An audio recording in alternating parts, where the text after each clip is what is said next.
Hello, welcome to my channel. Before proceeding to study, please subscribe to my channel. Today, we will explore the fascinating world of English for communication. We'll dive into key concepts like report of trouble, laboratory report, progress report. Slide 1. Report of trouble. Today, we'll be learning about a specific type of report called a report of trouble. This is a formal way of documenting a problem or issue that has occurred. Think of it as an official notification that something isn't working correctly and needs attention. The main significance of writing a report of trouble is to promptly inform the people who can do something about the issue. This ensures that problems are addressed quickly and efficiently, minimizing any negative impact. For example, if you're working in a lab and a crucial piece of equipment suddenly malfunctions, you would file a report of trouble to let the lab supervisor know. When you write a report of trouble, there are several key pieces of information you need to include. 1. Clear identification of the problem. Start by clearly and concisely stating what the issue is. Be direct and avoid vague language. For instance, instead of saying, "There's a problem with the machine," say, "The XYZ spectrometer is not powering on." 2. Date and time of occurrence. It's crucial to specify exactly when the problem was first noticed. This helps in understanding the timeline of events and can be important for troubleshooting or maintenance records. 3. Location of the problem. Clearly indicate where the issue is occurring. This might be a specific room number, a particular piece of equipment with an identification number, or a specific area within a system. Accurate location information ensures the right people can find and address the problem. 4. Description of the problem. Provide specific details about what is happening. Don't just say, "It's broken." Describe how it's broken or what symptoms you are observing. For example, the screen is blank and no lights are illuminated when the power button is pressed. 5. Impact of the problem. Explain the consequences or effects of this trouble. What is not working as a result? How is it affecting operations, safety, or progress? Understanding the impact helps prioritize the issue. For example, this malfunction is preventing us from conducting experiment 3, which is essential for this week's lab work. 6. Initial actions taken, if any, if you or anyone else has already taken any steps to try and resolve the problem, describe those actions. This prevents redundant efforts and provides valuable context. For example, I checked the power cord and the circuit breaker, but the issue persists. 7. Reporter's contact information. Include your name and a reliable way for someone to contact you if they need more information or clarification about the problem. This ensures effective follow-up. Slide 2. Laboratory report. Next, we'll discuss the laboratory report. This is a specific type of report that you'll frequently encounter in science and engineering disciplines.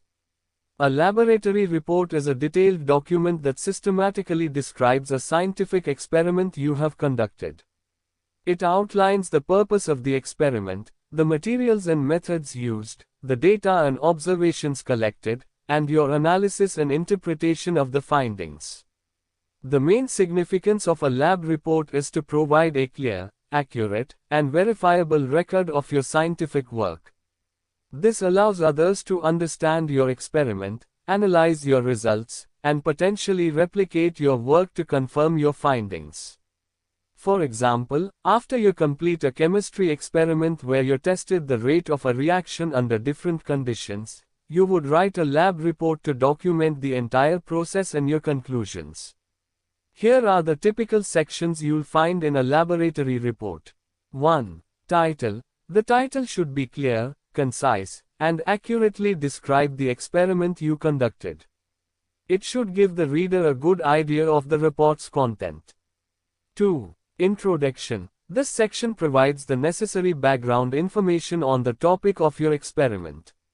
It should state the purpose or objective of the experiment, what question were you trying to answer or what were you trying to achieve. Often, it will also include the hypothesis, which is your educated guess or prediction about the outcome of the experiment. 3. Materials and methods. This is a crucial section that lists all the equipment and materials you used in the experiment.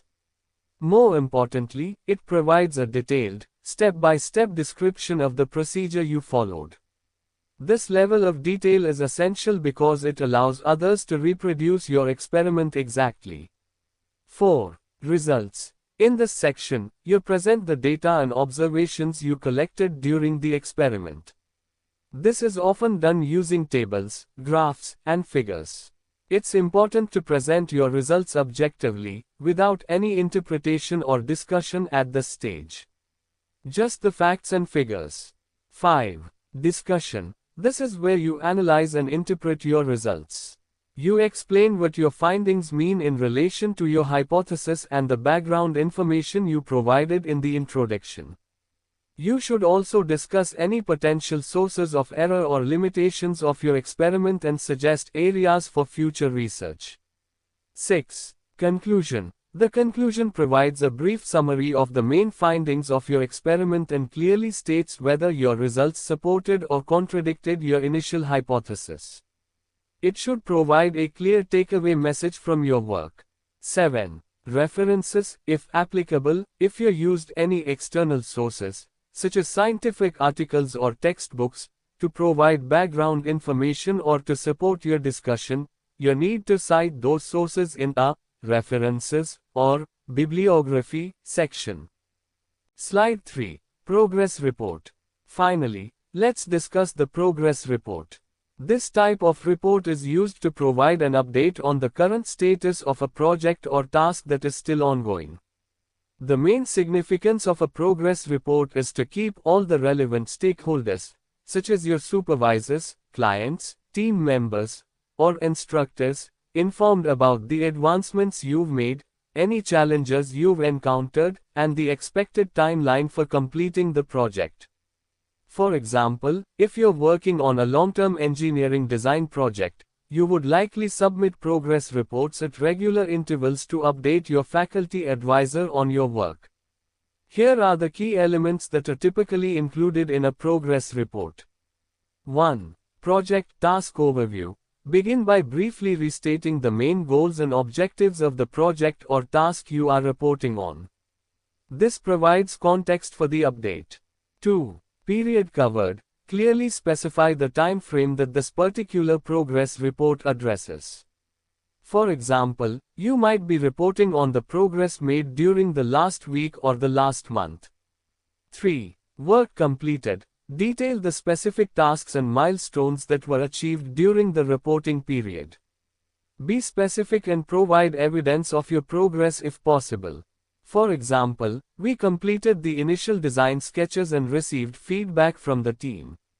4. Work in progress. Describe the activities that are currently underway and what stage they are in. This gives a snapshot of the current efforts. For example, we are currently working on creating the 3D model of the design. 5. Challenges encountered. Be honest and upfront about any problems, obstacles, or delays that you have faced during the reporting period.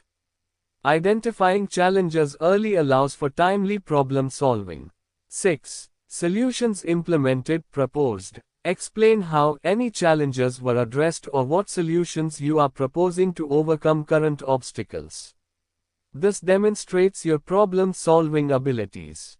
7. Timeline and milestones for next period. Outline the planned activities and expected deadlines for the upcoming reporting period.